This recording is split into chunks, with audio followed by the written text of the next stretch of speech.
Hi అందరికీ నమస్కారం. ఈరోజు ఒక ముఖ్య విషయం చెప్పడానికి మీకు వీడియో చేయాల్సి వస్తుంది.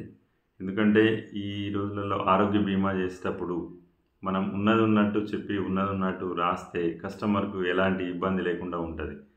ఉన్నది ఉన్నట్టు చెప్పడం అని అంటే టర్మ్స్ అండ్ కండిషన్స్ విషయానికి వస్తే మనము ప్రతి పాలసీలో టర్మ్స్ అండ్ కండిషన్స్ ఉంటాయి. దాని విషయంలో ఏంటంటే first 24 hours minimum admission time అనేది ఉంటుంది. అడ్మిట్ అయినప్పుడు అడ్మిట్ టు డిశ్చార్జ్ వరకు 24 అవర్స్ అడ్మిట్ అయి ఉండాలి, మొదటి కండిషన్.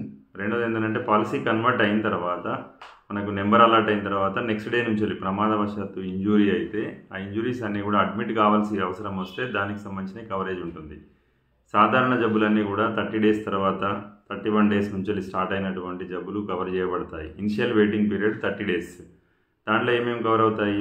గాలి ద్వారా, ఆహారం ద్వారా, నీటి ద్వారా వచ్చే జబ్బులు, ఉదాహరణకు viral fever, typhoid, malaria, dengue, vomiting, motions, dehydration, sun stroke, even appendicitis కానీ, లేదంటే పాత హిస్టరీ, ఓల్డ్ హిస్టరీ లేకుండా గుడ్ హెల్త్గా ఉన్న వాళ్ళకు హార్ట్ స్ట్రోక్ కూడా కవర్ చేయడం జరుగుతుంది. నెక్స్ట్ ఏంటంటే 24 మంత్స్ ఎక్స్క్లూజన్స్ అనేవి ఉంటాయి.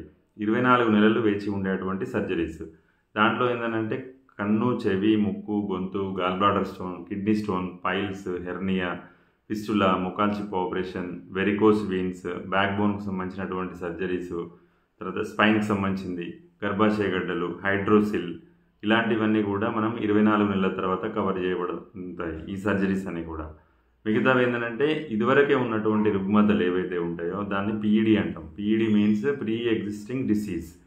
దాంట్లో ఏంది లైక్ ఎగ్జాంపుల్ బీపీ కానీ, షుగర్ కానీ, అల్సర్ కానీ, థైరాయిడ్, అస్తమా, ఏమైనా ట్యాబ్లెట్స్ వాడితే మెడికేషన్ మీద ఉంటే దానికి సంబంధించిన ప్రపోజల్లో కంపల్సరీ రాయాలి.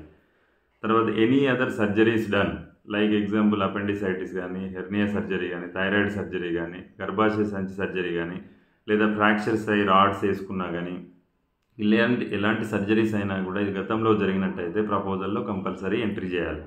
ఎంట్రీ చేయడం వల్ల దానికి ఏంటంటే స్పెసిఫిక్ వెయిటింగ్ పీరియడ్ దానికి కవర్ చేయబడతాయి. మిగతా రిమైనింగ్ జబ్బులకు ఏవైతే ఉన్నాయో అవి 31 డేస్ నుంచి వెళ్ళి కవర్ చేయబడతాయి. ఇలా మనం చెప్పాల్సింది ఏంది, అడ్మిట్ అయినప్పుడు 24 అవర్స్ అడ్మిట్ అయి ఉండాలి. 30 డేస్ తర్వాత సాధారణ జబ్బులు కవర్ అవుతాయి. 24 మంత్స్ ఎక్స్క్లూజన్స్, తర్వాత పీఈడికి సంబంధించినటువంటి declared diseases, specific waiting period, pre existing disease.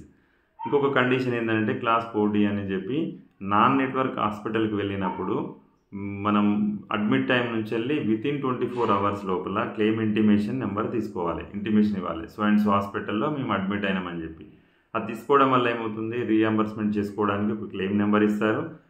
Discharge అయినాక 15 డేస్ లోపల మనము డాక్యుమెంట్ సబ్మిట్ చేస్తే అన్ని కరెక్ట్ ఉన్నట్టయితే వితిన్ 15 డేస్ వర్కింగ్ డేస్ లోపల మీకు అకౌంట్లో పడుతుంది.